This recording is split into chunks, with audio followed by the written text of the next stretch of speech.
as I thought about what makes sense at the end of a users conference, what occurred to me is a lot of what happened, I think, the last couple days is a lot of discussion about the different things that we do. And I thought it would make a lot of sense to try to pull that together at the end and talk about how we see it coming together in the form of a platform, okay? And whenever I think about these things, I always want to first start with an understanding of what problem we're trying to solve, because without that, it doesn't always make a lot of sense when you talk about the solution. Now, I'll state the obvious, and I'll only do it once, I won't really come back to it, I don't think, but what we're trying to solve is the cybersecurity challenge, the sophistication of attacks and the number of attacks ramping and all the things that everybody here knows about and just heard about and lives day to day and all that kind of stuff. And so, and when I think about that, and I think about the fact that a lot of what's, I think, thought of today as state-of-the-art, a lot of the state-of-the-art is how to detect those things from happening as they happen or after they happen. Here's what I think of detection. It's a little bit late. Everyone awake now? All right, so maybe a more serious version of this. You know, a lot of the technology investment that happens these days goes toward that detection approach. On the network side, it's IPSs deployed as IDSs. It's app blades in order to provide visibility and reporting, but not actually controlling anything. There's still a massive number of networks where SSL goes in and out, uninspected, unencrypted, and in some cases when it is, it's just port mirrored off to something that captures the traffic for viewing later, and lots of different investments that we see, hopefully not with our products, by the way, but it's a problem. And on the endpoint, it's far worse. Massive investment in different things that focus on detection after the fact, and in some cases, particularly when you think about a lot of the forensic stuff, things that are designed to try to detect what happened months and months after the attack actually occurred. Ultimately, all of this leads to, parachuting in the team that you're going to spend, $1,000 an hour per individual to try to figure out what happened in hopes that maybe it wasn't as bad as it probably was. None of this should feel very good. Now, this is our fault from a security industry perspective. This is not your fault. This is a question of whether the companies that are trying to produce the tools for you are able to actually produce tools that do what you need. That's my view. So if that is the case, if we agree on it, and since I have the mic, I agree with myself, so we'll move on to the next piece, which is what would you do about it then? I think the right answer would need to do the following things, if I boil it down. It would need to prevent attacks. Not just things that we've already seen before, but it needs to be able to prevent the attacks that we've never seen before as well. That protection should be applied to all users and applications. And increasingly, this means extending to mobile devices and virtual environments and cloud environments. To do that, I believe it will have to combine very seamlessly elements on the network and the endpoint, because there are unique capabilities that exist in each of those, which I'll talk about in a second. And I believe it's required to provide rapid analysis of anything new, even if you prevented it. If it's new, it needs to be analyzed quickly to understand new state-of-the-art, how things are changing, how the attacker's changing, what new targets are out there, et cetera. And I believe that the only way to accomplish that is with a platform approach. A platform approach that combines the best of network security, the best of endpoint security, and the best of threat intelligence, cloud-based for sharing and distributing information.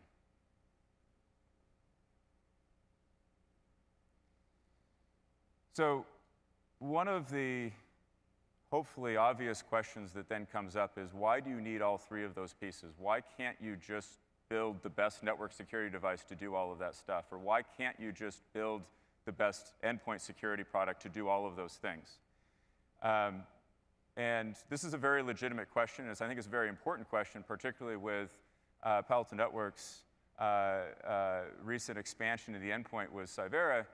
A lot of people wondering, like, why would a network security company make the decision to extend into the endpoint? So the network is the best place for identifying and controlling all traffic and preventing all known threats and sucking out unknown information to send up to somewhere for analysis. What the network's not particularly good at is preventing something that's never been seen before. Now, it's not quite that black and white, but when you're not the actual target, the network is where the target's just simply passing through, there are certain things you simply can't do. For example, you don't get to see the user interacting with the malware, the application, the document. And because you don't get to see that interaction, there's certain things that if you saw them, you would know it was bad, but you don't get to see them, therefore you don't know that it's bad. And so the biggest, so there's lots of really good things the network can do, but the main limitation is the prevention of unknown or previously unknown attacks. Now, interestingly enough, in a lot of ways, the endpoint is sort of the opposite of that. The endpoint is exactly the place where you can and should prevent the unknown attack, the zero-day attack, the targeted attacks, because that is the target. And because that is the target, that is the place where the attacker has to actually show themselves and do what they're going to do. And it's at that stage that you have a unique opportunity to actually prevent the attack from happening. Now, the flip side of this is the endpoint isn't really the best place to prevent all of the known attacks out there, because why would you want to wait until the attacker is actually on the target before you stop them? The further up the stack and up the kill chain you can push that prevention, the far safer you are. And so the limitations are almost reversed. Now, the third piece is how you then combine those together. And that is where the cloud comes in. The cloud is a perfect platform from a scalability and sharing perspective for the endpoint and the network to share information where you can then perform all of the different analytics you need to, not just the analytics for that one particular network, but the analytics basically for a global install base to learn new things and then distribute what you learn. Now, the cloud has an obvious limitation. It doesn't prevent anything. It just looks at data. Important, but it's not going to do the prevention. And so that's why it needs the network and the endpoint. And so hopefully that all makes sense. The network, the endpoint, and the cloud, each having a very specific role to play and a very specific set of strengths and weaknesses that have to be balanced with the other element together. So that's how we arrive at this picture. That's how we arrive at the platform approach that combines these three pieces together. Next-gen firewall, which is what Palo Alto Networks, of course, has been doing for the last 8.5 years. Cloud, which is something we actually started almost 8 years ago as well, and more recently have really accelerated. And most recently, endpoint, again, with the Cyvera acquisition into the platform. So we look at each of these three pieces in turn. So from a network security perspective, you all understand this really well and what it needs to do. This is largely what we do. We inspect all traffic. The goal is to safely enable applications, block known threats, capture unknowns, submit them to the cloud, respond quickly with turning unknowns into knowns, and all of the things that you've seen from us. And most recently, with the recent announcement, extending this into mobile and virtualization as well. That's what the network security element of this platform needs to be able to do. So how are we doing? And a lot of this is what hopefully all of you spent a lot of time on this week and even leading up to this week. A lot of companies, when they've been 8.5 years old, are dramatically slower than they were when they started. And this is an area where I feel privileged to lead a team that focuses on how we continue to innovate. And in this area, I like to think that we continue to innovate very quickly with the most recent announcements of 6.0, 76 new features in PanOS and Panorama. The PA7050 platform, which is now 6 times faster than our previous faster platform, which was already faster than anything else out there. The VMware integration with NSX, which hopefully a lot of you had time to take a look at in either the sessions or the expert labs. Incredibly unique capability for securing a highly virtualized, but also a highly dynamic virtual environment in combination with VMware NSX. And extending the capabilities out to mobile with the GP100 mobile security management platform. All of these could probably be a presentation of their own, and so I'm not going to go through the details of these, but hopefully these are sufficient proof points for our continued innovation in the network security space, but also the continued relevance of innovation and adapting to all the new challenges that come about. The second piece of this is the cloud component, and so how the cloud actually does what it needs to do. And so the cloud has to gather massive amounts of information, not just unknown files, URLs, DNS, IP addresses, PCAPs, all sorts of things. It needs to be able to take that in order to then analyze all that data, correlate it, figure out what's going on, with the ultimate goal of then distributing prevention mechanisms in the form of typically signatures, but various mechanisms back out to the entire infrastructure. And so as we look at that, and hopefully all of this is fairly well known, we've built what we believe is an incredibly scalable cloud platform for dealing with all of this. And on the next slide, I'm going to walk you through some statistics that I think kind of really highlight just how scalable this is and how easy it is to leverage.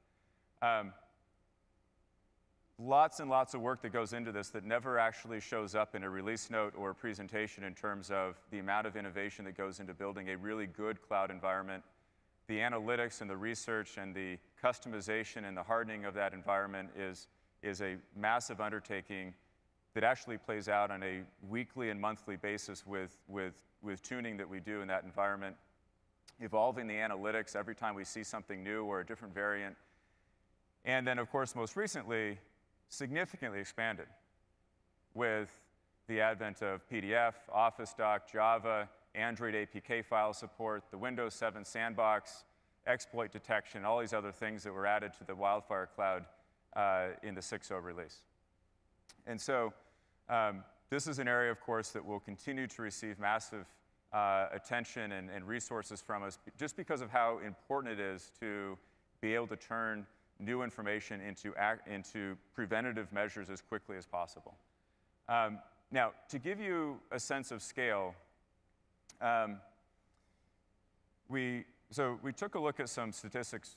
Well, actually, every morning I wake up and I have an automatic email that tells me exactly what happened the previous day in the cloud. And recently, and this is actually, yesterday was bigger than the day that I took for this, but about a week and a half ago, the typical day in a Wildfire cloud was about 280,000 unique files unknowns being submitted up to the cloud for analysis. And you can do the math is there for you. 3 files every second come in that are new and unique that we've never seen before. Every one of those has to be run and analyzed with all the different behavior-based analytics that we have in order to determine whether it's good or bad. From the 280,000 files on a typical day, about 30,000 of those will be new, unique pieces of malware that within 30 minutes, we will turn into signatures and push back out to our entire community. And typically, by the way, if we wait a week, 40% of those will still be, 70% of those when we find it, all the top host AV companies haven't seen before. If you wait a week, 40% are still undetected by all the top host AV companies out there. So this is not just the normal run-of-the-mill malware. This is malware that no one else is seeing, but we're able to do it with the cloud-based approach. And if you look at the chart, the inflection point that happened there, that's basically when 6.0 launched, when we added all the different file types. We went from about 350,000 files a week on average to about 1.7, 1.8 million files every week get processed in the cloud. So a quadrupling, is my math right? Close. A quadrupling of the capacity that we needed to have.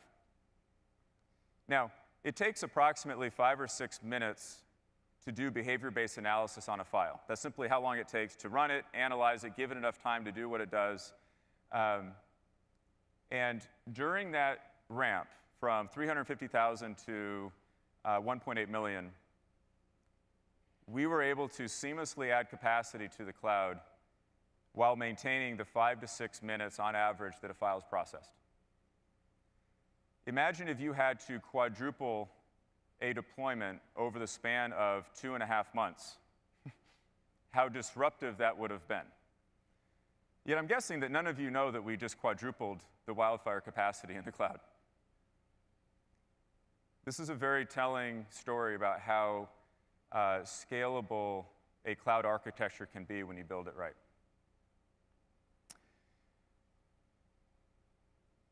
Endpoint, the third piece of the platform.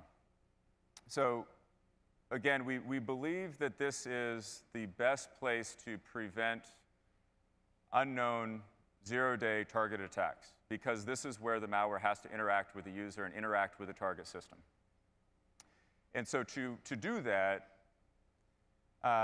there's a certain approach that we believe is the right approach to doing it. And in order to sort of describe what that is, for those of you who didn't have a chance to go to that session, I want to try to walk through sort of the anatomy of an attack, simplified, in order to kind of understand what Cyvera does and what we will be able to do on the endpoint.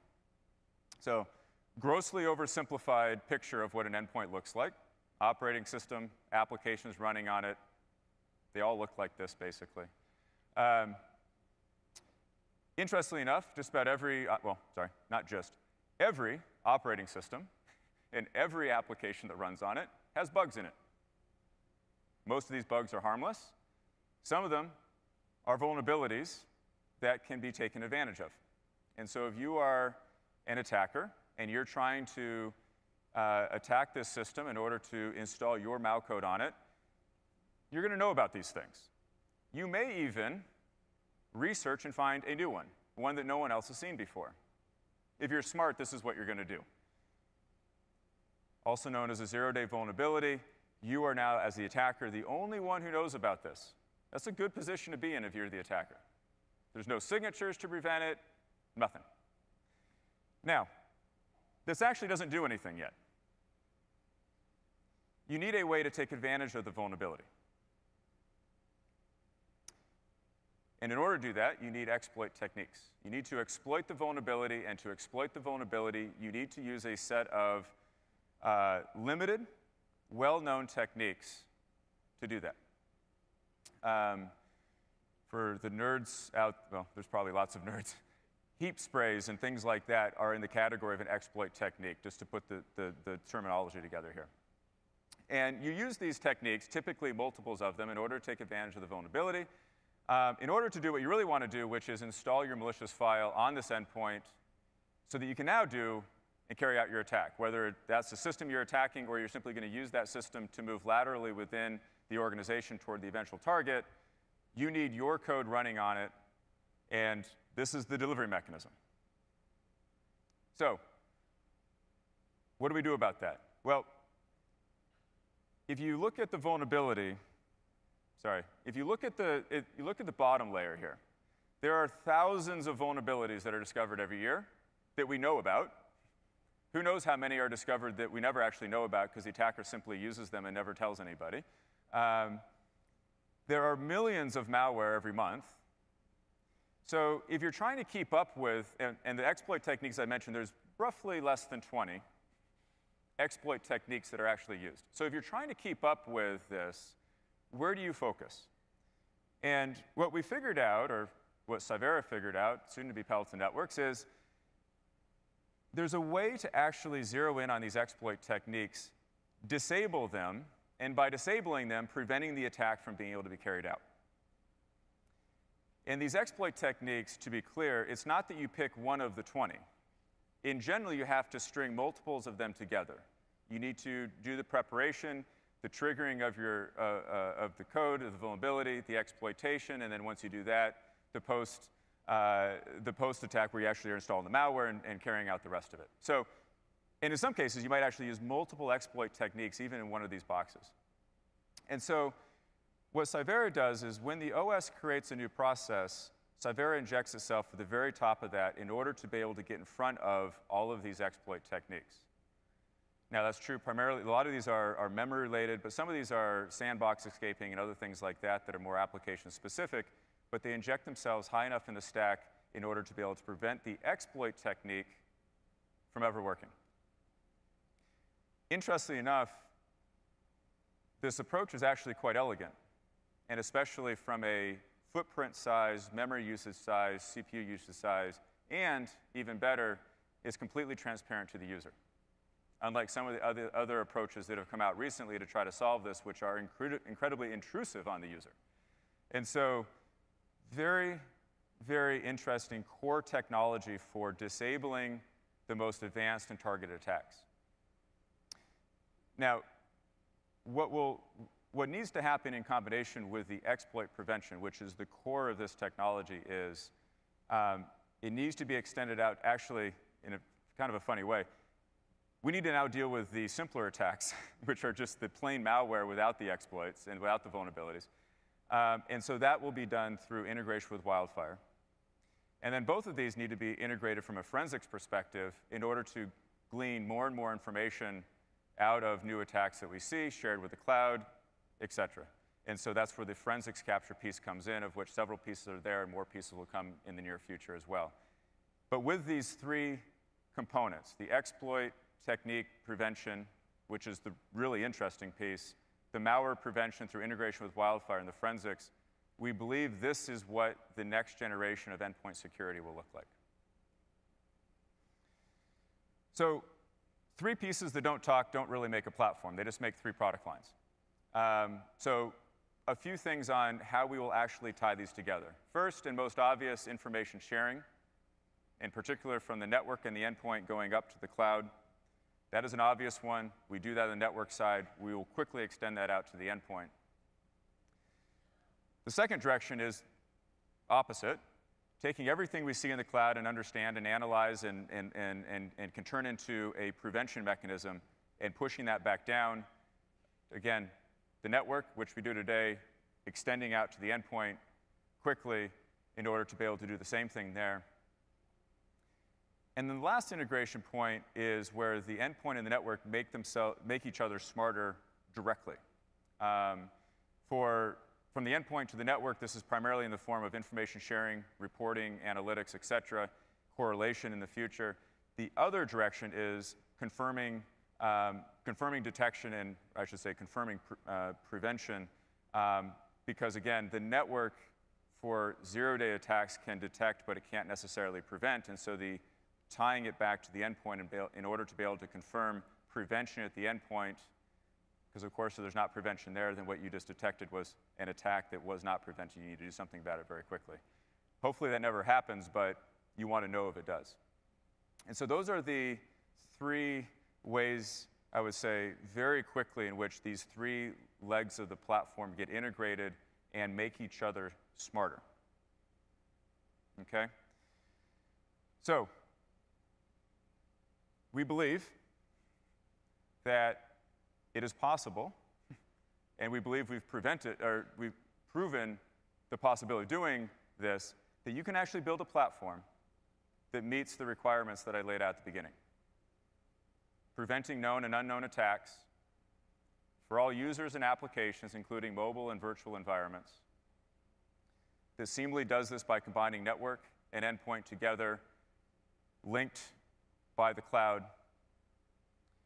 with very rapid response and analytics to anything new that we find. We think we've proven this on the network side. We think we are proving this on the cloud side. And very quickly, our plan is to prove that we can also repeat the same level of capability on the endpoint, integrated as a platform. That's what you can expect from us. That's what we're working on now. And there's one last piece of this, and I'm going to ask Rick Howard, our CSO, to come up on stage and maybe help me with, which is in the form of how we take all the things that we know and try to do a better job of sharing it with all of you. So, with that, and my apologies, I have a cheat sheet. I may or may not have to resort to it. Look at that. It's awesome. All right. Yes. So, thank you very much. Maybe you could just start by what's that? Awesome. All right. So let me start over at the beginning. All right. So, Lee, you know that when I came on board in November, our boss, Mark, the CEO, and Nir, the CTO, and you were interested in taking the data that we already collect, that you already use to make the product better, but kind of turn it outward-facing towards the customers and to our partners, and maybe even to the public community. And you were interested in building a team that would focus on that.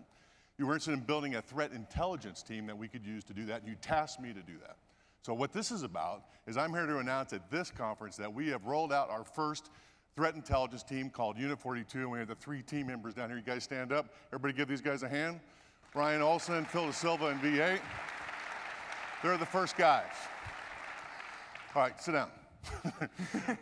So Unit 42, you asked me about that. How did we come to that? Yeah. So 42. Are you 42? No. Are you? Oh. Look at this. Does this look like it's 42? 32? All right, so here's how we did this, right? We were building documents about what this team was going to be in the future and how we were going to roll it out. And I got tired of typing the Palo Alto Network Threat Intelligence Team. You know, it's that long. So I'm kind of a sci-fi geek. You're a little bit of a sci-fi geek, right? Oh, yeah. A little bit, right? And so I started naming it Unit 42 as a shorthand. Now, how many people have read Hitchhiker's Guide to the Galaxy? So you know what 42 is, right? Everybody give a hand if you know what Unit 42 is. So a little bit, or 42. All right, so there's a running joke in the 3 books of the series that it's a sci-fi book. There's a computer that has been put on the question, what is the answer to life, the universe, and everything?